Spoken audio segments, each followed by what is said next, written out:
London, 1815.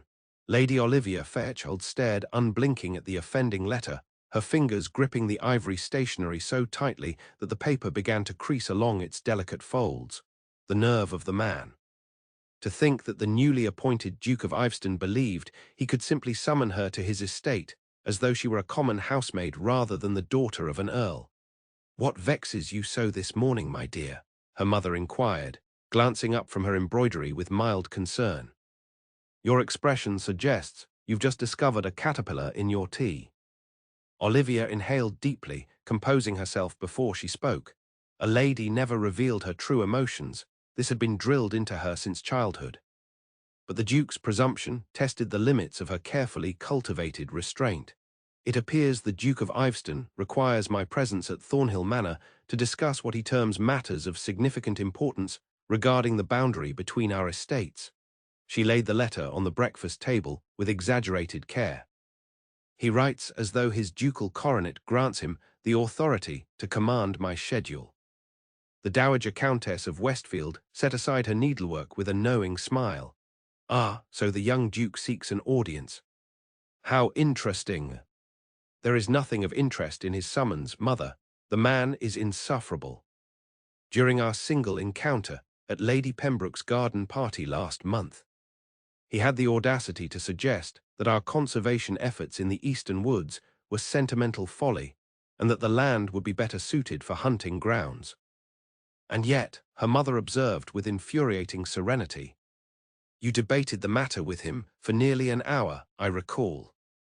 "Because someone must stand against his tyranny," Olivia exclaimed, forgetting herself momentarily. "The trees in question have stood for over a century. My grandfather planted them. They provide shelter for countless creatures and beauty for all who pass. That the Duke would consider felling them for his own amusement speaks volumes about his character." The Countess's eyes twinkled. "Or perhaps it speaks volumes about his desire to engage with a certain outspoken earl's daughter." Olivia dismissed the notion with a wave of her hand. "Nonsense. The Duke merely wishes to expand his already vast holdings by encroaching upon ours.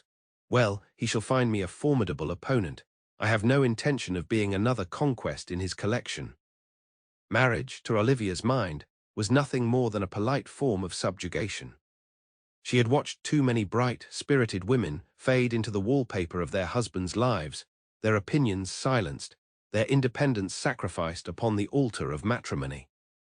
At 26, she had already declined 4 offers and earned herself the whispered title of confirmed spinster among the ton, a designation she wore with private pride.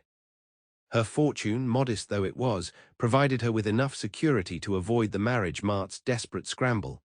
She had her books, her conservation projects, and the management of her father's smaller estate, Meadowvale Cottage. These pursuits filled her days with purpose and satisfaction. What need had she for a husband who would inevitably attempt to mold her into something more palatable to society? And of all the men she might be forced to endure, the Duke of Iveston represented everything she despised: arrogance draped in privilege, power without responsibility.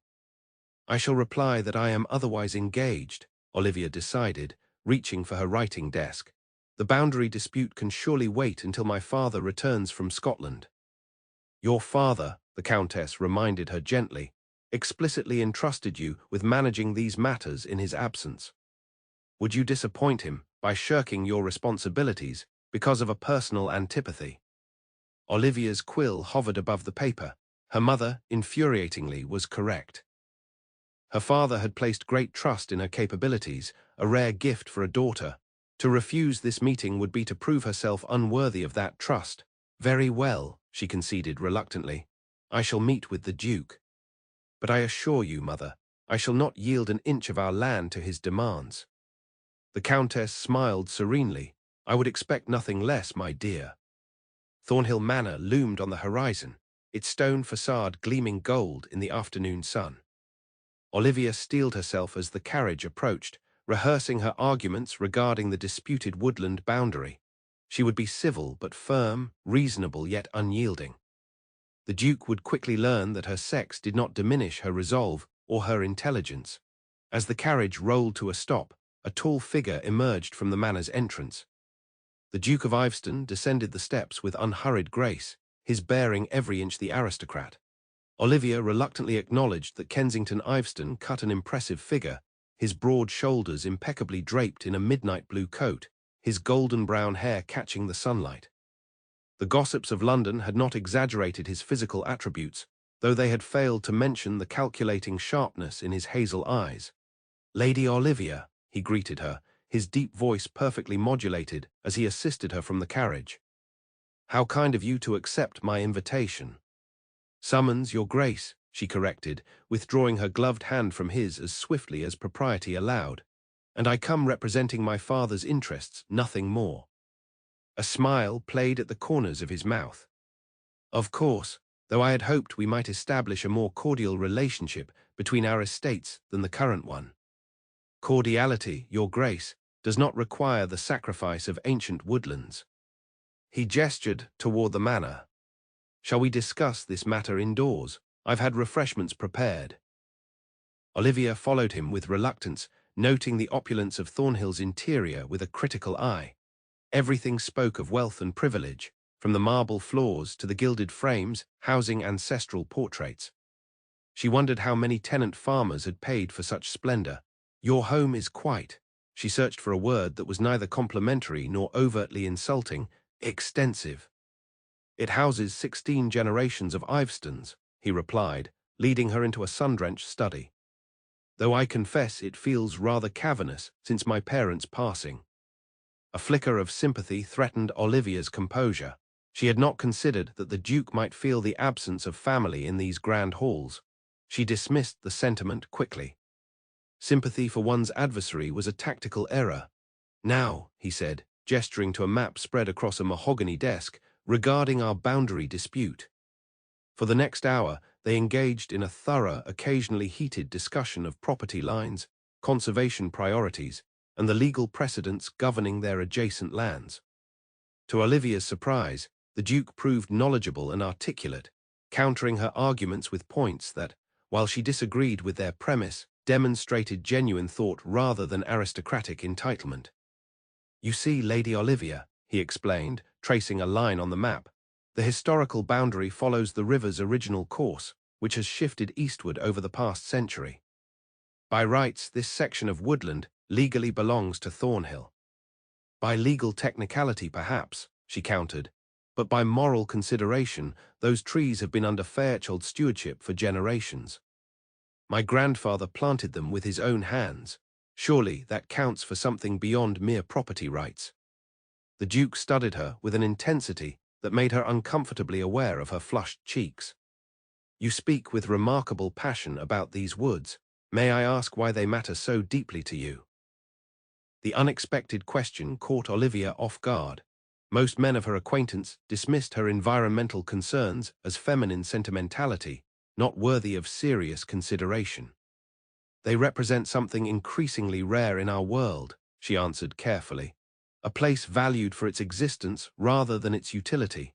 Not everything need be exploited for profit or pleasure, your grace." He leaned back in his chair, his expression unreadable. An interesting philosophy from the daughter of an earl, whose family wealth derives from coal mines. The barb struck home, and Olivia's spine stiffened. "I am well aware of the contradictions in my position, sir. But must we compound past sins with new ones? Can we not learn and adapt our practices? The forests clean our air, provide homes for countless creatures, and offer beauty that enriches the soul. Surely that deserves consideration." A curious expression crossed the Duke's face, something almost like respect. "Lady Olivia, I believe we've been operating under a misapprehension." "Have we?" "I have no intention of felling those woods for hunting grounds." Olivia blinked in confusion. "But at Lady Pembroke's garden party—" "I was testing a theory," he interrupted, a small smile playing at his lips. "I had heard the Earl of Westfield's daughter was uncommonly passionate about conservation efforts. I wished to see if the rumors were true." Indignation flared within her. "You deliberately provoked me." "I engaged you in meaningful debate," he corrected, "and found your arguments compelling. So compelling, in fact, that I wish to discuss a proposition with you." With elegant movements, he withdrew another map from his desk drawer and unrolled it beside the first. This is a plan I've been developing for both our properties. Not a hunting ground, but a protected woodland reserve that spans our combined estates, with public pathways and educational plaques about the native species. Olivia stared at the detailed renderings, momentarily speechless. The plan was thoughtful, comprehensive, and precisely the sort of project she had dreamed of implementing herself. "You wish to create a nature sanctuary?" she asked, unable to keep the surprise from her voice. "I do, and I believe your expertise would be invaluable in its execution." His eyes met hers with unexpected earnestness. "This is the matter of significant importance I wish to discuss, not a boundary dispute but a partnership." The word partnership hung between them, laden with implications Olivia was not prepared to consider. She had arrived at Thornhill armored against an adversary only to discover a potential ally. The revelation was disorienting. I shall need to consider your proposal carefully," she managed, retreating behind formality. "And consult with my father." "Of course," the Duke nodded graciously. "Though I hope you'll agree to further discussions on the matter. Perhaps you might join my sister and me for dinner next week. Elena has been eager to make your acquaintance since I mentioned your conservation interests." Olivia hesitated, torn between curiosity about the conservation project and wariness of the Duke's unexpected cordiality. Was this merely a stratagem to lower her defenses, some new form of aristocratic manipulation? "I shall consult my calendar," she replied noncommittally. As she departed Thornhill that afternoon, Olivia found her carefully constructed beliefs about the Duke of Iveston in troubling disarray. Either he was a far more cunning adversary than she had anticipated, or she had grievously misjudged him. Neither possibility settled comfortably in her mind. A nature sanctuary. The Dowager Countess's eyebrows rose in surprise as Olivia recounted her meeting with the Duke. How unexpected. Indeed, Olivia paced the drawing room, unable to settle.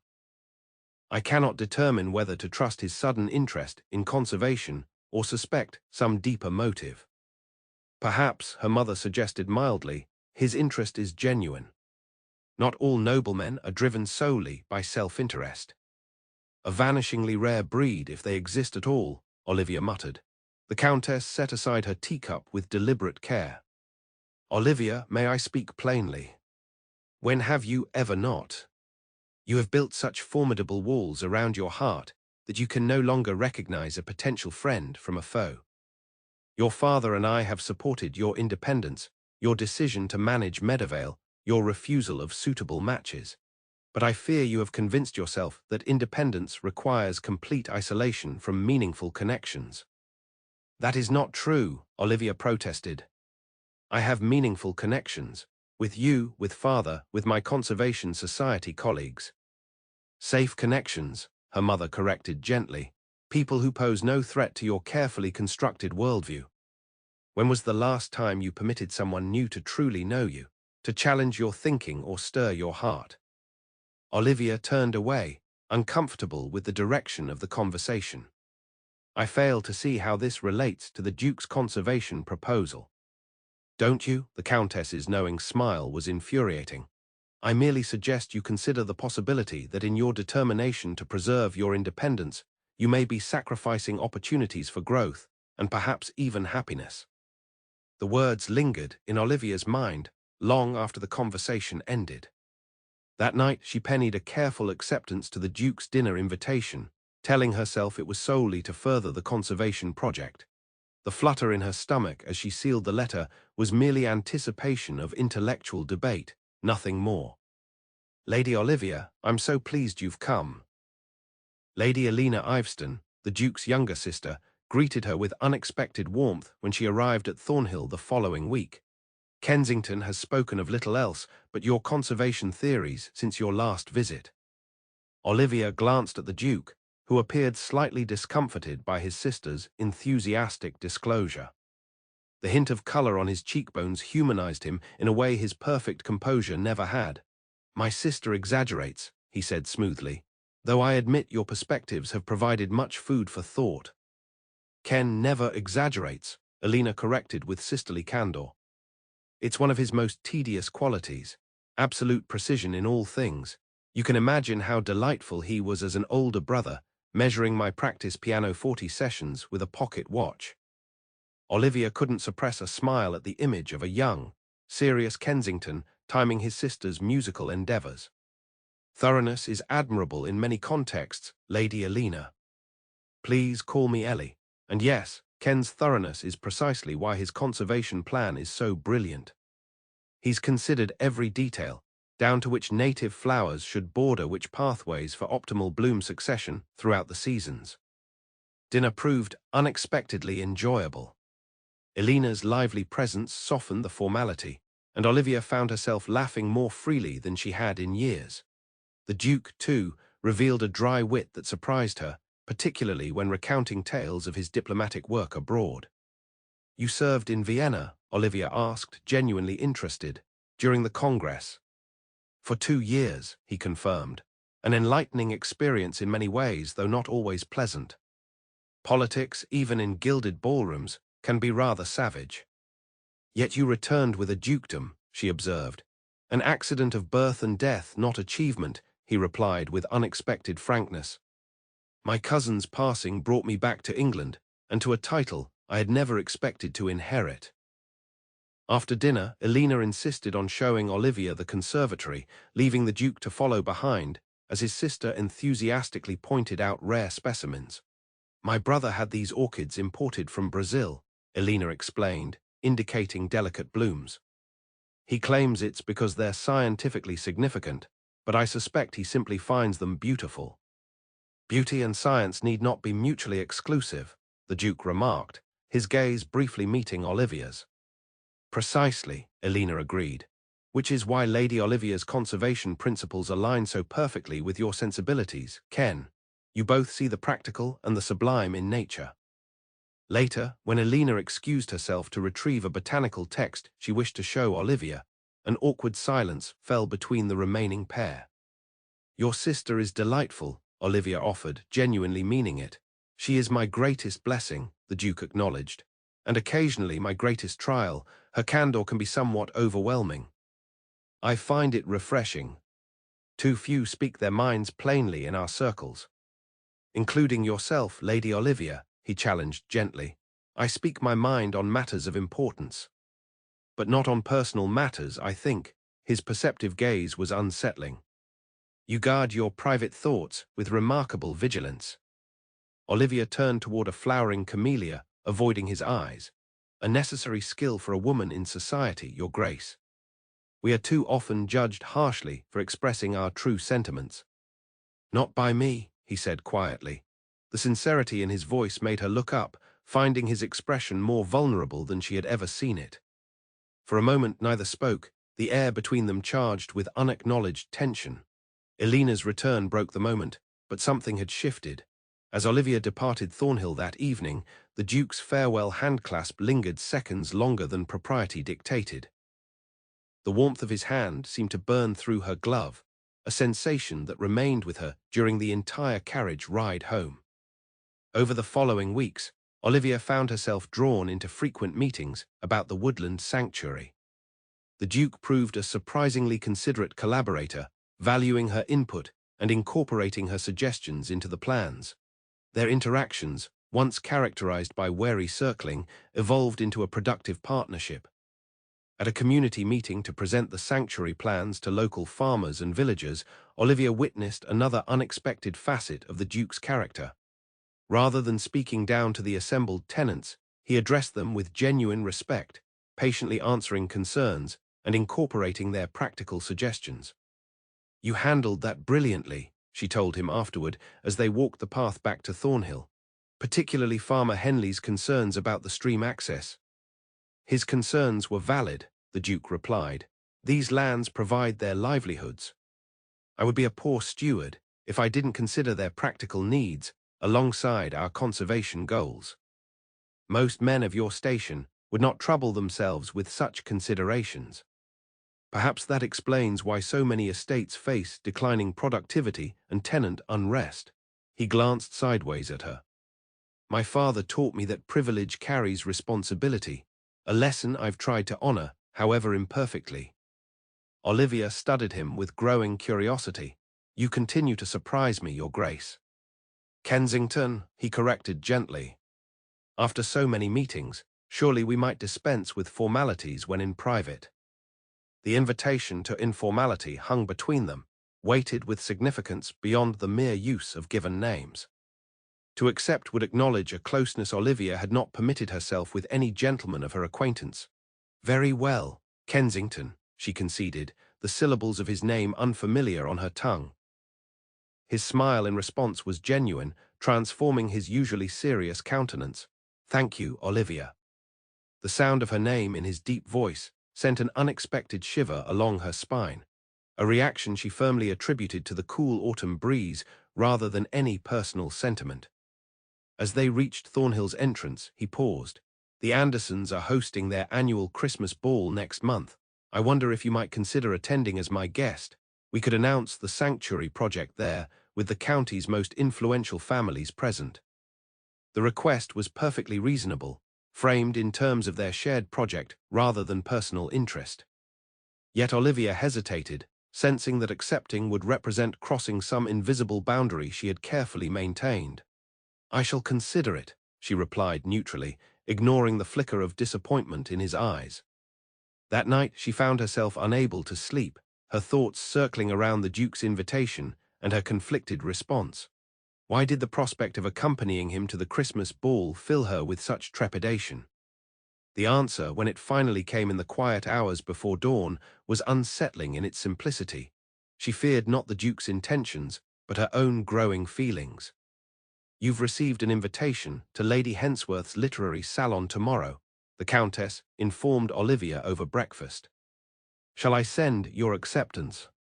Olivia nodded absently, her mind still occupied with the sanctuary plans she had been reviewing. "Yes, that would be lovely." "The Duke of Iveston will be in attendance," her mother added casually. "I understand he's to give a reading from Byron's latest work." Olivia's head snapped up. "The Duke at a literary salon. Is that so surprising? I believe he studied classical literature at Cambridge before his diplomatic service. Lady Hensworth mentioned he has quite a gift for recitation." Another unexpected facet of the man Olivia had so confidently dismissed as a typical aristocrat.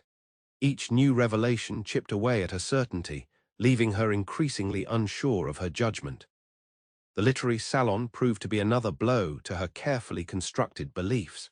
Kensington's reading of Byron's melancholy verses revealed not only appreciation for literature, but a depth of feeling she had not credited him with possessing. His rich voice gave life to the poet's words, infusing them with emotion that held the room spellbound. "You read beautifully," she told him afterward, when they found themselves momentarily alone in Lady Hensworth's library. "Poetry deserves to be heard, not merely read," he replied. "The rhythm carries half the meaning." "Do you write yourself?" A self-deprecating smile crossed his face. "I attempted poetry in my university days. Mercifully, those youthful efforts have been consigned to flame. A shame, I should have liked to read them. They were dreadful, I assure you. Overwrought declarations of unrequited passion, the standard fare of a young man who believed himself profoundly unique in his suffering." Olivia laughed at his candor. "And now, have you grown wiser about passion?" The question escaped before she could reconsider its impropriety. Something flickered in his eyes, a heat that made her breath catch. "Wiser, perhaps," he said quietly, "but no less susceptible." The atmosphere between them shifted, charged with unspoken possibilities. Olivia found herself acutely aware of his proximity, of the slight sandalwood scent that emanated from his perfectly tailored coat, of the way the library's firelight caught golden highlights in his hair. "Have you considered my invitation to the Christmas ball?" he asked, his voice lower than before. "I have," she admitted, "and I find myself unable to arrive at a sensible decision." "Why is that, I wonder?" She met his gaze directly, surprising herself with her honesty. "Because I fear my reasons for accepting or declining have little to do with the sanctuary project and everything to do with other considerations." "What considerations might those be?" He stepped closer, close enough that she could see the varying shades of gold and green in his eyes. "I think you know," she whispered. "I would hear you say it." The library door opened abruptly, admitting Lady Hensworth and several other guests. Olivia stepped back hastily, the moment shattered. The remainder of the evening passed in a blur of polite conversation and careful avoidance of the Duke's gaze. As her carriage departed, Olivia spotted him standing on Lady Hensworth's steps, his tall figure outlined against the lamplight. He raised his hand in farewell, a gesture so simple yet laden with unresolved tension that it haunted her dreams that night. "You've been distracted these past weeks," the Countess observed as they took tea the following afternoon. "Might it have anything to do with a certain Duke?" Olivia set down her cup with exaggerated care. "I've been occupied with the sanctuary project, nothing more." Her mother's knowing hum was infuriating. "And this occupation requires you to sigh while staring out of windows." "I do not sigh." "My dear, you have been sighing like a character in a Gothic novel. The only question is whether you're pining for the Duke or plotting his demise. Given your expressions, I suspect even you are uncertain which." Olivia could not help laughing at her mother's accurate assessment. "I find myself confused by him. He is not at all what I expected." "Few people are when we take the trouble to truly know them." The Countess regarded her daughter with affection. "You know, your father and I began as adversaries." Truly, this was news to Olivia. "I thought yours was a love match from the start." "Hardly. I found him insufferably arrogant when we first met. He thought me frivolous and sharp-tongued." Her mother smiled at the memory. "We argued constantly at every social gathering for an entire season." "What changed?" "We both did, in small ways. He began to value my opinions. I recognized the principles behind his seeming arrogance, but most importantly, we allowed our initial impressions to evolve as we discovered each other's true character." She reached across to pat Olivia's hand. "Perhaps the Duke deserves the same opportunity." Later that day, Olivia penned a note accepting the Duke's invitation to the Christmas ball, telling herself it was merely to support their joint conservation efforts. If her heart beat a little faster as she sealed the letter, she chose not to examine why. The Andersons' Christmas ball was the highlight of the county's winter social calendar. Their manor, Everwood Hall, had been transformed into a wonderland of evergreen boughs, red ribbons, and hundreds of beeswax candles that cast a golden glow over the assembled guests. Olivia had taken unusual care with her appearance, selecting a gown of deep forest green that complemented her auburn hair and fair complexion. The modiste had raised eyebrows at her request for embroidered oak leaves along the hem, a subtle nod to her conservation work, but the effect was both elegant and uniquely personal. Her arrival at Kensington's side caused a predictable ripple of whispers among the ton. Lady Olivia Fairchild, known for her independence and rejection of suitable matches, entering on the arm of one of England's most eligible dukes, was fodder for gossip mills that would grind for weeks. "Everyone is staring," she murmured as he led her through the receiving line. "Let them," he replied with surprising nonchalance. "Their curiosity is a small price to pay for the pleasure of your company." The ballroom glittered with candlelight and jewels as the orchestra struck up a lively country dance. Couples formed sets, laughter mingling with the music.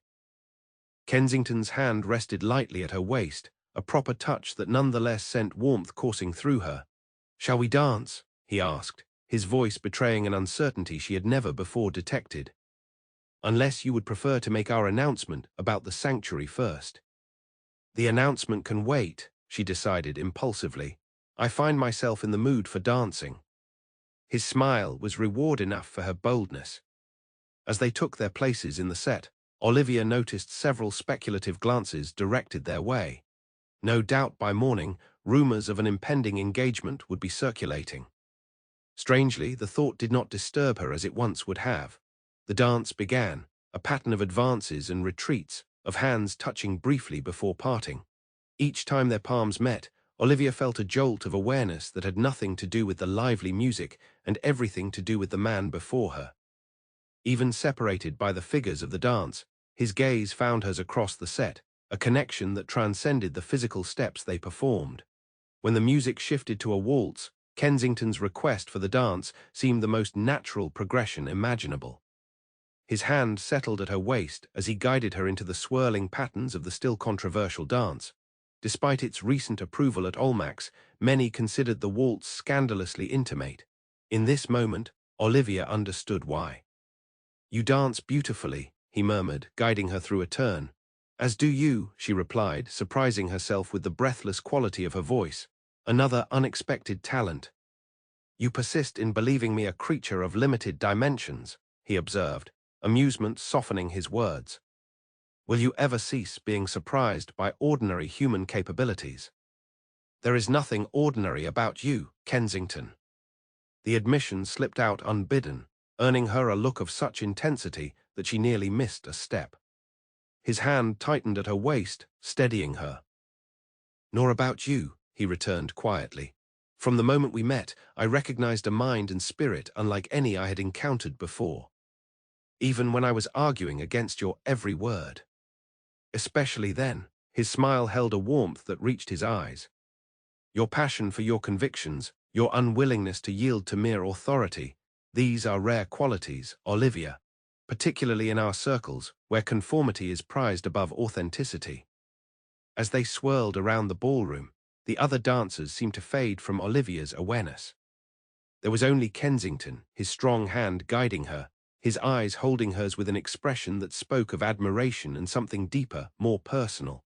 For the first time in her life, Olivia felt truly seen, not as an earl's daughter, not as a curiosity for her independence, but as herself.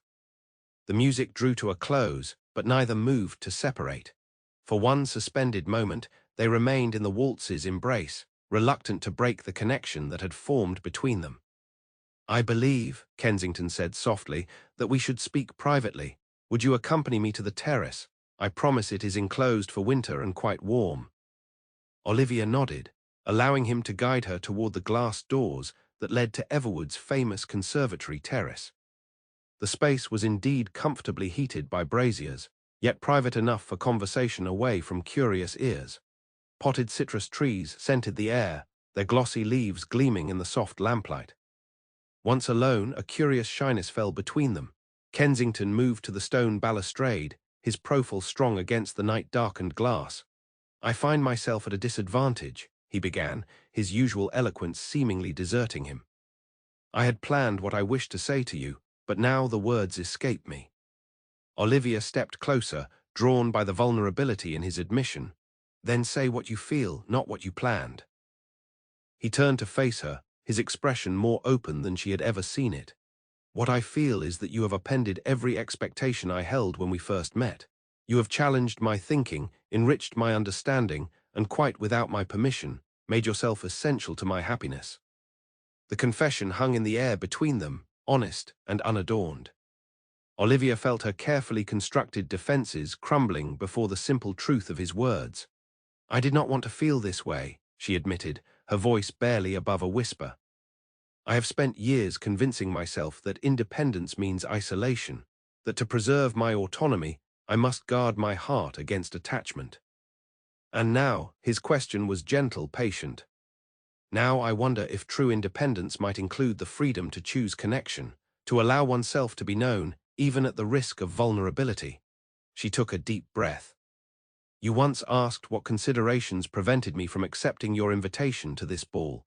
The truth is, I feared that in accepting, I would be acknowledging feelings I was not prepared to face." Kensington closed the distance between them, taking her hands in his. "And have you faced them now?" "I am trying," she answered honestly. "It is not easy to dismantle beliefs that have shaped one's entire worldview." "Perhaps we might rebuild that worldview together," he suggested, his thumb tracing circles on her gloved palm. "Not as a replacement of your independence, but as a partnership that enhances it." The word partnership resonated differently now than when he had first proposed it in relation to their sanctuary. Then it had been a practical arrangement. Now it carried the weight of shared futures and intertwined hearts. "I would like that," she whispered, surprising herself with the certainty she felt. His smile was radiant as he lifted her hand to his lips. Lady Olivia Fairchild, would you do me the very great honour of considering my suit? Not as a duke addressing an earl's daughter, but as a man who has found in you his equal and his heart's desire. Tears pricked unexpectedly at Olivia's eyes. Yes, she answered simply. I would. His kiss, when it came, was gentle yet certain, a promise sealed in the quiet privacy of the winter garden. Olivia felt something within her shift and settle, as though a truth long denied had finally found its proper place in her understanding of herself. When they returned to the ballroom some minutes later, their joined hands and luminous expressions announced their understanding more effectively than any formal declaration. Together, they approached the center of the room, where Kensington requested the orchestra's silence for a moment.